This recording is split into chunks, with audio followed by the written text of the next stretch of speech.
something incredible just happened. On a day that seemed just like any other, September 14, 2025, scientists at NASA held a press conference. The room was buzzing with energy. Reporters from all over the world leaned forward in their seats. What could be so important? The head of NASA walked to the podium. She took a deep breath. Then she said the words that would change everything we thought we knew about our place in the universe. "We've found it," she announced, her voice filled with emotion. "We have confirmed the existence of a world that looks remarkably like our own. We have found a second Earth." The room erupted. Flashes from cameras went off like 1,000 tiny stars. The news spread across the globe like wildfire. It was on every television screen, every website, and every social media feed. People stopped in the streets to look up at the sky. A second Earth? It sounded like something straight out of a science fiction movie. For generations we have stared at the stars and wondered, are we alone? Is there another planet out there with oceans and clouds and maybe even life? It's a question that has haunted philosophers, poets, and scientists for centuries. Now, for the first time in human history, we have a real answer. The answer is no. We are not alone in having a planet that could be a home. There is another place out there. Think about what this really means.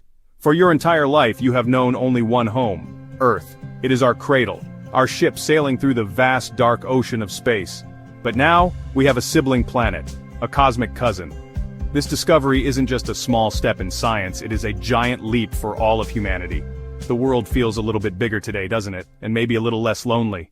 So, how did we find this incredible new world? The hero of our story is a magnificent piece of engineering called the James Webb Space Telescope, or JWST for short. You can think of it as humanity's most powerful eye on the universe. It's not like the telescopes you might have in your backyard.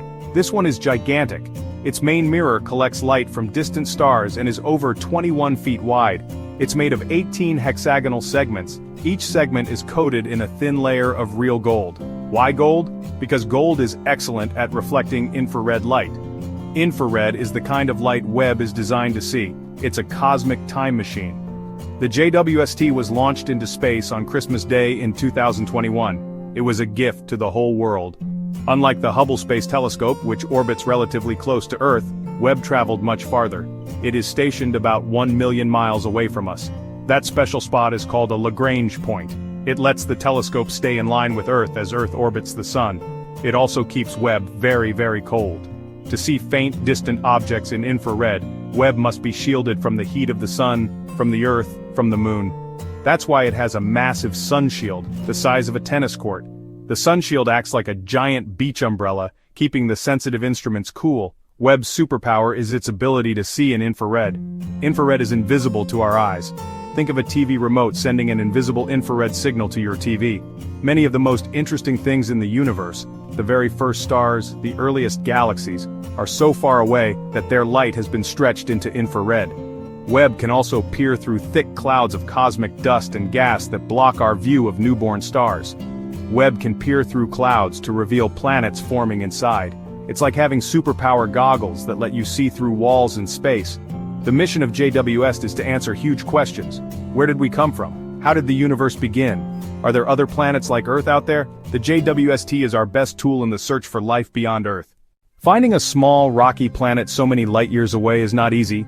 It's like trying to spot a firefly sitting next to a giant, blindingly bright searchlight from miles away. Planets don't produce their own light, they only reflect the light of their star. So, scientists had to use a clever method called the transit method. Kepler first flagged the candidate years ago. Webb provided the stunning confirmation and details. The method works by watching a star very, very carefully. A planet crossing its star blocks a tiny fraction of light, a brief dip. Picture a lamp and a tiny moth dimming it for a moment. That's exactly what JWST was looking for. Webb stared at Kepler, 186 for hundreds of hours. It measured brightness with incredible precision. NASA scientists analyzed the data. They saw repeating tiny dips in the starlight. Each dip was perfectly regular. Same interval, same duration. That pattern is a telltale planet signature. Dip depth reveals planet size. Time between dips reveals its orbital period, its year. But Webb did more, something revolutionary. As Kepler 186f transited, a sliver of starlight filtered through its atmosphere. JWST's spectrograph split that beam into a rainbow. Different gases absorb specific wavelengths. That creates a barcode of dark lines in the spectrum. A chemical fingerprint. Reading that barcode let scientists decode the atmosphere. What they found took their breath away. Spectrum showed unmistakable water vapor. Lots of it, traces of nitrogen, traces of carbon dioxide, and, most shockingly, oxygen. Oxygen's presence is a huge deal. On Earth, most oxygen is produced by living things, plants, algae. But oxygen plus water vapor plus the right temperature is the most exciting clue we found in the search for life. This wasn't just a rock, it was a world with an atmosphere, a world with clouds and weather. So, what do we know about this new world, our second Earth? Its official name is Kepler 186f. It was first hinted at by the Kepler telescope, but Webb's new observations have brought it to life. This planet is located in the constellation Cygnus, the Swan. It's about 500 light-years away from us. That might sound incredibly far, and it is. A light-year is the distance light travels in 1 year, which is almost 6 trillion miles. So, 500 light-years is a journey that would take our fastest current spacecraft tens of thousands of years to complete. The light we are seeing from this planet today left it around the time Christopher Columbus was sailing the ocean blue here on Earth. Kepler 186f orbits a star that is different from our Sun. Its star, Kepler 186, is a red dwarf. Red dwarf stars are much smaller, cooler, and dimmer than our yellow Sun. They are also the most common type of star in our Milky Way galaxy. Imagine looking up at the sky from the surface of Kepler 186f. The Sun in its sky would appear larger than our Sun but would cast a dim, reddish-orange glow. The light at high noon on this planet would probably look like the light on Earth an hour before sunset. This reddish light would also affect how things look. If there are plants on Kepler 186f, they might not be green, they might be black, or even a dark red to absorb as much light as possible for photosynthesis. The planet itself is a little bit bigger than Earth, about 10% larger in diameter. This makes it a super-Earth, but it's still small enough to be a rocky world, not a gas giant like Jupiter or Saturn. Because it is slightly larger, its gravity would be a bit stronger. If you weigh 150 pounds on Earth, you might weigh around 165 pounds on Kepler 186f. A year on this planet is much shorter than ours. It completes one full orbit around its star in just 130 Earth days. So if you lived there, you would celebrate your birthday about 3 times as often. That sounds like a lot of cake. This planet is the 5th and outermost planet in its solar system. Its 4 inner siblings are all too close to their star and are likely scorching hot like Mercury or Venus. But Kepler 186f is in a very special place. It orbits right on the outer edge of its star's habitable zone. This perfect placement is what makes Kepler 186f so incredibly special. When we call Kepler 186f a second Earth, what do we really mean? Let's compare the two planets side by side. First, size and composition. Earth is our perfect home, a rocky world with a diameter of about 7,917 miles. Kepler 186f is its slightly bigger cousin, with a diameter about 10% larger. This means it's still very much in the terrestrial planet category. Its density suggests it is also a rocky world, made of rock and iron like Earth, Mars, Venus. It likely has a solid surface you could stand on with mountains, valleys, plains. It's not a big ball of gas like Jupiter. This is the first and most fundamental similarity. Next, let's talk about the star they orbit. Earth orbits our Sun, a G-type yellow dwarf star. It's bright and hot. Kepler 186f orbits a much dimmer M-type red dwarf star. This is a huge difference. Our Sun provides us with bright yellow-white light. The red dwarf star of Kepler 186f would bathe its planet in a perpetual twilight glow of orange and red hues. Because its star is cooler, Kepler 186f has to orbit much closer to it to stay warm enough for liquid water. Its entire orbit is smaller than Mercury's orbit around our Sun. Despite being so close, it receives only about 1/3 of the energy from its star that Earth gets from the Sun. Now for the most exciting part, the atmosphere and water. Webb's discovery confirmed that Kepler 186f has an atmosphere containing water vapor, nitrogen, oxygen. This is astonishingly similar to Earth's atmosphere, which is mostly nitrogen with a significant amount of oxygen. The presence of both liquid water on the surface and water vapor in the air suggests a water cycle, just like on Earth.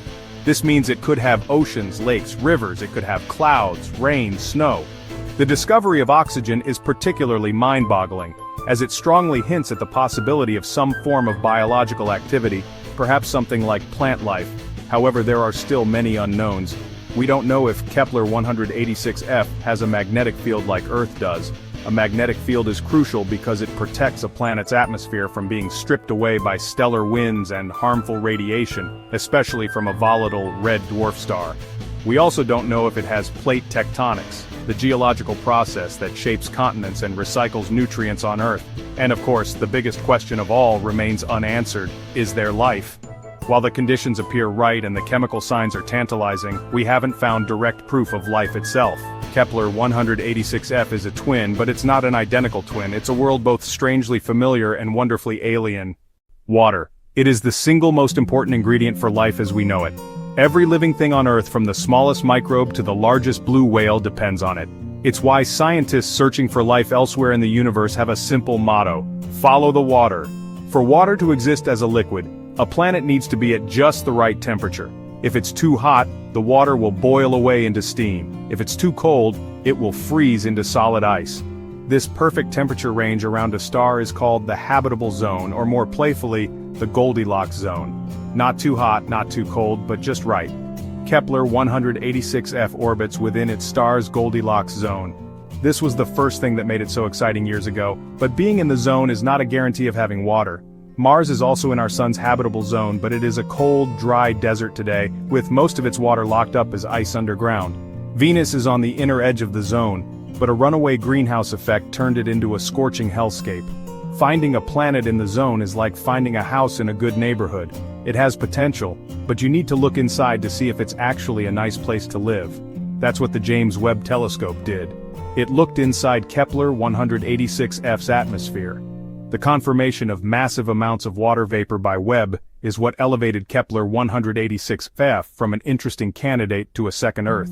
The data suggests that there is enough water for vast, stable bodies of liquid on the surface. We can now imagine a world with deep blue oceans reflecting the dim red light of their sun. We can picture coastlines where waves crash against rocky shores. We can dream of rivers carving paths through alien continents and clouds gathering for a rainstorm.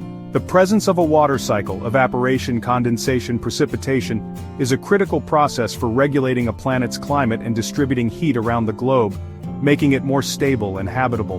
This discovery of a water world is profound. On Earth, life began in the oceans. Water acts as a universal solvent, a substance that can dissolve other molecules, allowing the complex chemical reactions necessary for life to occur. It provides a stable environment, shielding organisms from harsh radiation. If Kepler 186f has had stable liquid water on its surface for billions of years, as Earth has, then it has had all the time it needs for life to potentially arise and evolve. We don't know if anything is swimming in those alien seas, but for the first time, we have found a place where we can seriously ask the question.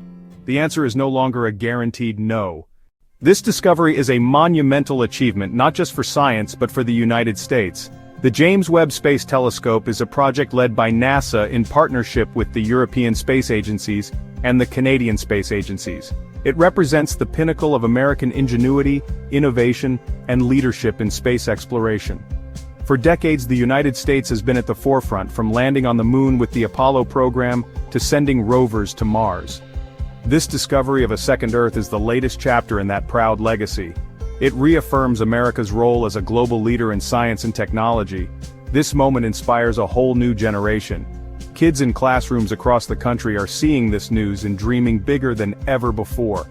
They are the future scientists, engineers, and astronauts who will build upon this discovery. It sparks curiosity and encourages students to pursue careers in STEM fields: science, technology, engineering, and math.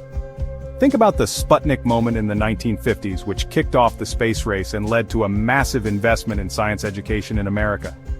This Kepler 186f moment could have a similar effect, creating a new wave of innovators who will solve not only the mysteries of the cosmos, but also the challenges we face here on Earth. Economically, leadership in space pays dividends. The technology developed for the JWST has applications right here at home. The advanced optics created for the telescope's mirrors have already been used to improve medical imaging for diagnosing eye diseases. The complex software and data processing systems can be adapted for all sorts of industries. Pushing the limits of exploration requires creating new technologies, which in turn creates high-tech jobs and stimulates the economy. Investing in NASA and space exploration is not just about looking at the stars. It's about investing in America's future prosperity and technological edge on the world stage. Furthermore, this discovery gives us a new sense of national purpose and unity. In a world that can often feel divided, the quest to explore the universe is something that can bring us all together. It's a grand adventure that belongs to all of humanity, but one in which America is leading the way. It appeals to the pioneering spirit that is part of the American identity, to explore, to push into the unknown, to see what's over the next hill, or in this case, the next star system. This is our new frontier. It is a challenge that will require our best minds, our boldest ideas, and our unwavering commitment to exploration. For all of recorded history, we have operated under the assumption that Earth is unique. It was the center of the universe, the only stage on which the drama of life could unfold. This idea, known as the principle of mediocrity, suggests there is nothing special about Earth's position or circumstances. The discovery of Kepler 186f is the most powerful evidence yet that this principle might be correct. It suggests Earth-like planets might not be a one-in-a-trillion miracle with atmospheres with liquid water. They might be common throughout the galaxy. We live in a universe not just filled with stars but potentially filled with worlds. This realization is humbling. It shifts our perspective in a profound way. If the universe is teeming with habitable planets, the odds that life has arisen elsewhere increase dramatically. Is there life out there? What kind of life is out there? How can we find it? This transforms SETI from a fringe pursuit to a mainstream scientific effort. We are no longer just listening for random signals in the dark. We have a specific, tantalizing address to point our radio telescopes to, listening intently for signals. The discovery is also a mirror reflecting back on our own planet.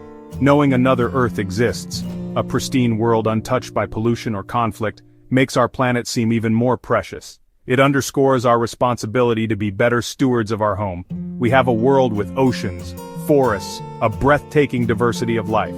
The challenges, climate change, biodiversity loss, pollution, are put into sharp cosmic perspective. We are the guardians of the only life we know for certain exists. We must protect it. The discovery of a second Earth should inspire us to cherish our own, not abandon it. Ultimately, this discovery connects us all. When we look up, we are all looking at the same stars. The wonder and awe transcend borders, cultures, and politics. It is a shared human experience. It reminds us we are crew on the same spaceship, Spaceship Earth. We are bound by curiosity and a desire to understand our place in the vast, beautiful, mysterious cosmos. This is not just science. It's a point of connection for every person. We are the species that looked up at the stars and found a neighbor. So, what comes next? The discovery of an Earth-like atmosphere on Kepler 186f is not an endpoint. It is a glorious beginning. It is a doorway that has just been thrown open, revealing a whole new landscape for exploration. The first step will be to study this world in even greater detail. Scientists around the world will be booking time on the James Webb Space Telescope to stare at this system, hoping to tease out more secrets from the starlight filtering through its atmosphere. They will be looking for seasonal changes in the atmosphere, trying to map its clouds, and searching for more subtle biosignatures. Methane, oxygen. The next generation of telescopes are already being designed, and this discovery will give them a prime target.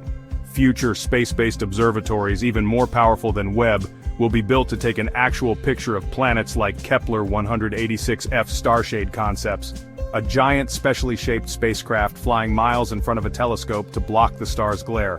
We might one day be able to directly image the planet. Imagine seeing it not as a dip in a graph, but as a pale blue dot, a tiny point of light, a world with oceans and clouds, 500 light-years away. And what about visiting? At 500 light-years, Kepler 186f is too far for our current technology. But that doesn't mean we can't send a message. Breakthrough Starshot, tiny light sail probes, powered by powerful lasers, pushed to 20% the speed of light. The discovery will accelerate R&D on these propulsion systems. Perhaps one day our descendants will send a probe on the long journey, a robotic emissary from one Earth to another. This is a moment of pure hope and wonder. We have been given a glimpse of another possible world, and it has ignited our collective imagination. The universe has shown us that it is more incredible than we ever dared to dream. The search will continue. We will build bigger telescopes. We will look at more stars. We will find more planets. Some will be strange, some will be familiar, and maybe, just maybe one day, we will find a world that is not just habitable but inhabited. The journey to the stars is long, but today we have taken one of the most important steps. The future is bright and it is full of worlds. Let's go explore.